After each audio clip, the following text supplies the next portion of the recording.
Hi viewers, ಇವತ್ತು ನಾವು ಇನ್ಸ್ಟೆಂಟಾಗಿ ರಾಗಿ ದೋಸೆ ಮಾಡೋದು ಹೇಗೆ ಅಂತ ನೋಡೋಣ. ಒಂದು ಬಟ್ಲು ರಾಗಿ ಹಿಟ್ಟನ್ನು ಹಾಕಿದ್ದೀನಿ. ಹಾಗೆ ಅರ್ಧ ಬಟ್ಲು ಚಿರೋಟಿ ರವೆನ ತೊಗೊಂಡಿದ್ದೀನಿ. ಒಂದು ಬಟ್ಲು ಹೆಚ್ಚಿರೋ ಅಂಥ ಈರುಳ್ಳಿ, ಒಂದು ಬಟ್ಲು ತುರಿದಿರೋ ಅಂಥ ಕ್ಯಾರೆಟು, ಹಾಗೆ ಹಸಿಮೆಣಸಿನಕಾಯಿ ಒಂದು 4, ಸ್ವಲ್ಪ ಜೀರಿಗೆ, ರುಚಿಗೆ ತಕ್ಕಷ್ಟು ಉಪ್ಪು.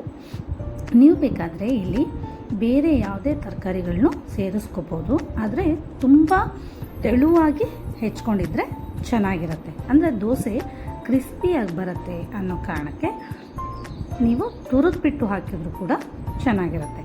ಇಲ್ಲಿ ಒಂದು ಬಟ್ಲು ರಾಗಿ ಹಿಟ್ಟಿಗೆ ಹಾಗೆ ಅರ್ಧ ಬಟ್ಲು ರವೆಗೆ ನಾನು 3.5 ಬಟ್ಲಷ್ಟು ನೀರನ್ನು ಬಳಸಿದ್ದೀನಿ. ನೀವು ನಿಮ್ಮ ಕ್ವಾಂಟಿಟಿನ ನೋಡಿಕೊಂಡು ನೀರನ್ನು ಹೆಚ್ಚು ಕಡಿಮೆ ಮಾಡ್ಕೊಳ್ಳಿ. ಇಲ್ಲಿ ನಾನು ಯಾವುದೇ ರೀತಿ ಮೊಸರನ್ನಾಗಲಿ ಹುಳಿಯ ಪದಾರ್ಥ ಯಾವುದನ್ನು ನಾನು ಬಳಸಿಲ್ಲ. ಹಾಗೆ ಇಲ್ಲಿ ಈನೋ ಆಗಲಿ ಅಥವಾ ತಿನ್ನೋ ಸೋಡಾ ಆಗಲಿ ಇದನ್ನು ಯಾವುದನ್ನು ನಾನು ಬಳಸ್ತಾ ಇಲ್ಲ.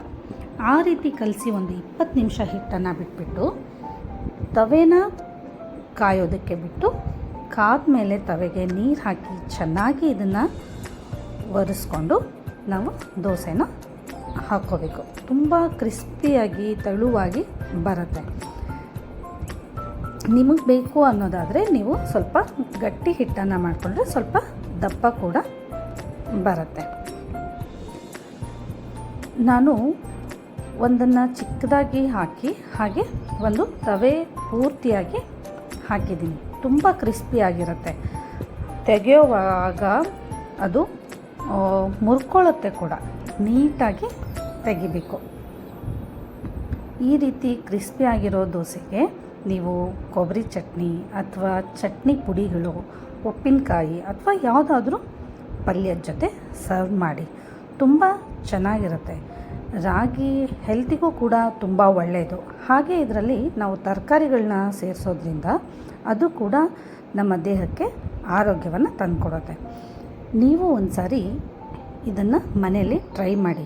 ಹಾಗೆ ಹೇಗಾಗಿದೆ ಅಂತ ಕಮೆಂಟ್ ಮಾಡಿ ತಿಳಿಸಿ. ನಾನು ಮಾಡ್ತಾ ಇರೋ ಅಡುಗೆ ನಿಮಗೆ ಇಷ್ಟ ಆಗ್ತಾ ಇದೆಯೋ ಇಲ್ವೋ ಅನ್ನೋದನ್ನು ಕೂಡ ಕಮೆಂಟ್ ಮಾಡಿ. Thank you.